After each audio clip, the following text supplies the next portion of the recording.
கர்த்தருடைய பரிசுத்த நாமத்துக்கு மகிமை உண்டாவதாக. இன்றைய வசனம் எரேமியா 17:5 வசனத்தில், மனுஷன் மேல் நம்பிக்கை வைத்து மாம்சமானதை தன் புயபலமாக்கி கொண்டு கர்த்தரை விட்டு விலகுகிற இருதயமுள்ள மனுஷன் சபிக்கப்பட்டவன் என்று கர்த்தர் சொல்லுகிறார்.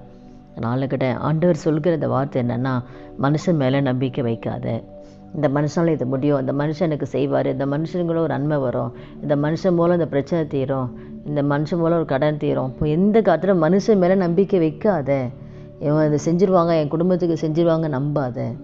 மனுஷன் நம்புவது விருதான், நம்பப்படுறதுக்கு அவன் ஏமாத்துறான். நாசியில் சுவாசம் இருக்கிற மனுஷனை யாரையுமே நம்பாதேன்னு சொல்லி வேதம் சொல்லு. அப்போ அதை அப்படி நம்புறது ஆண்டவர் விரும்புறது கிடையாது. எந்த சொல்லியும் மனுஷன் நம்ம நம்பக்கூடாது. யோசிப்பு கூட மனுஷன் மேலே நம்பிக்கை வச்சு சொல்கிறேன், நான் அந்த சிறைச்சாலை வர்றதுக்கு நான் எந்த தப்பு பண்ணலை, நீங்கள் ராஜா கிட்ட சொல்லி எப்படியாவது இங்கே இந்த வெளியில் வர்றதுக்கு உதவி செய்யுங்கன்னு சொல்லி, அப்போ மனுஷன் நம்பி அந்த பாத்திரக்காரன் தலைகிட்ட சொல்கிறான். ஆனால் அவன் மறந்துட்டான் பாருங்கள். மனுஷன் நம்பி சொன்னால மறந்துட்டான். 2 வருஷம் ஆயிடுச்சு. தேவன் உயர்த்துகிற நேரம்தான் ராஜாவுக்கு சொப்பனத்தை கொடுத்து அதுக்கப்புறம் அந்த நினைவு வந்து ஆண்டவர் யோசிப்பை உயர்த்துறாரு. இதனால் கூட அந்த மனுஷன் நம்புறத ஆண்டவர் விரும்புறது கிடையாது. இதனால் கூட நம்ம இது வரைக்கும் மனுஷன் நம்பி எந்தெந்த காரியத்தெல்லாம் நம்ம எதிர்பார்த்துட்டு இருக்கிறோமோ, மனுஷன் நம்பாமல் கர்த்தரை மாத்திரம் நம்ம நம்பும்போது கர்த்தர் எனக்காக யாவும் செய்வார் என்று சொல்லி கர்த்தர் மீது நம்ம நம்பிக்கை வைக்கும்போது யார் மூலமான செஞ்சுட்டு போவார். எந்த மனுஷன் மூலமாவது கர்த்தர் செஞ்சுட்டு போயிட்டே இருப்பார். ஆண்டரை மாத்திரம் நம்பும்போது, அப்போ மாம்சமான தன் புயபலமாக்கி கொண்டு என்னால் முடியும், நான் செஞ்சிடுவேன், நான் பண்ணிடுவேன், என்னால் இது முடியும், நான் வேலையில் இவ்வளோ சம்பாதிச்சிருவேன், என்ன இந்த காரியத்தை நான் முடிச்சிடுவேன், இந்த திருமண காரணம் இதெல்லாம் நான் பார்த்துக்குவேன், நான் தன்னுடைய சுய பலத்தை நம்ம நம்பும்போது அப்போ அதையும் ஆண்டு விரும்புறது. என்னால் முடியும், நான் செஞ்சிருவேன், நான் கட்டினேன், இதெல்லாம் நான் பார்த்துக்குவேன், அப்போ நம்ம மேலே நம்ம நம்பிக்கை வைக்கிறதும் ஆண்டு விரும்ப மாட்டார். நான் செஞ்சிருவேன், நான் பண்ணிவிடுவேன், இது எனக்கு தெரியும், இதை என்ன பண்ணிவிடுவேன், அதையும் ஆண்டு விரும்ப மாட்டார். அப்போ மனுஷன் மேலே நம்பிக்கை வச்சு தன்னை எல்லாமே என்னால் செய்ய முடியும்னு சொல்லி அப்படி நினச்சிட்டு யாரெல்லாம் ஆண்டரை விட்டு விலகுறாங்களோ அப்படிப்பட்ட இருதயம் இருக்கிற மனுஷன் சபிக்கப்பட்டவன் ஆண்டு சொல்கிறேன். நம்முடைய வாழ்க்கையில் இப்படிப்பட்ட எண்ணம் நமக்கு வரவே கூடாது. மனுஷன் நம்பே இருக்கும்பொழுது என்ன பண்ணோம், நம்ம ஆண்டரை விட்டு அப்படியே விலகிடும். மனுஷன் பின்னாடியே போயிட்டு இருப்போம். ஆண்டவர் கூட இருக்கிறத ஆண்டவருக்கு அப்படியே மறந்து அப்படியே விலகி அப்படியே போயிடுவோம். மனுஷன் அவன் பின்னாடியே போவோம். இது செய்வாரா, அது செய்வாங்க, இது பண்ணுவாங்களா, அது பண்ணுவாங்களே. ஆண்டவருக்கு நமக்கு ஒரு இடைவெளி வந்துடும். அதுதான் கர்த்தரை விட்டு விலகக்கூடாது.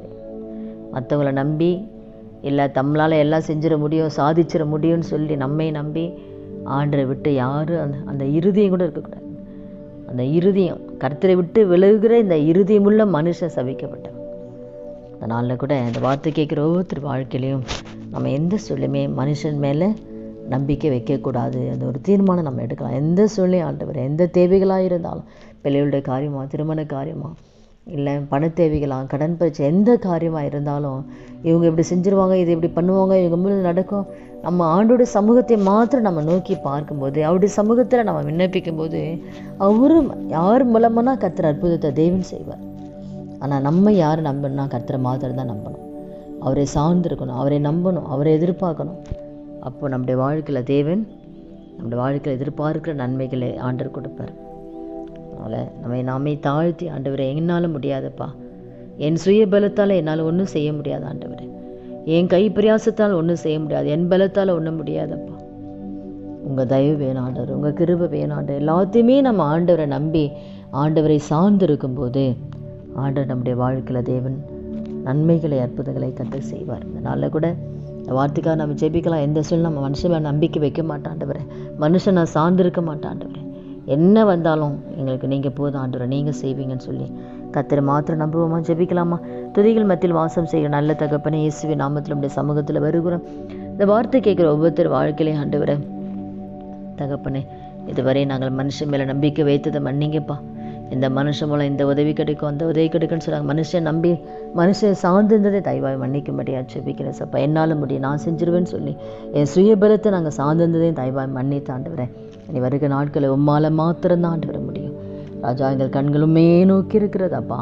இந்த வார்த்தை கேட்குற ஒவ்வொருத்தர் வாழ்க்கையில் என்ன பிரச்சனைகள் இருந்தாலும், என்ன வியாதிகள், என்ன வேதனைகள், என்ன பாடுகள் இருந்தாலும் டேடி உண்மை நோக்கி பார்க்குற நம்முடைய பிள்ளைகளுடைய வாழ்க்கையில் ஆண்டு வரேன். என் தேவன் அற்புதத்தை கத்த செய்வீராக ஆண்டு வரேன். அப்போ எந்த சூழ்நிலை ஆண்டவரே மனுஷன் நம்பாதபடிக்கு கர்த்தாவே கர்த்தரை மாத சார்ந்து வாழக்கூடிய கிருபை எங்களுக்கு இந்த வார்த்தை கேட்குற ஒவ்வொருவருக்கும் தரும்படியாக ஜெபிக்கிறோம். அப்படியே செய்ய போதுக்காய் நன்றி செலுத்துகிறோம். இயேசுவின் நாமத்தில் ஜெபிக்கிறோம் நல்ல பிதாவே, ஆமீன். கர்த்தர் நாமத்துக்கு மகிமை உண்டாவதாக.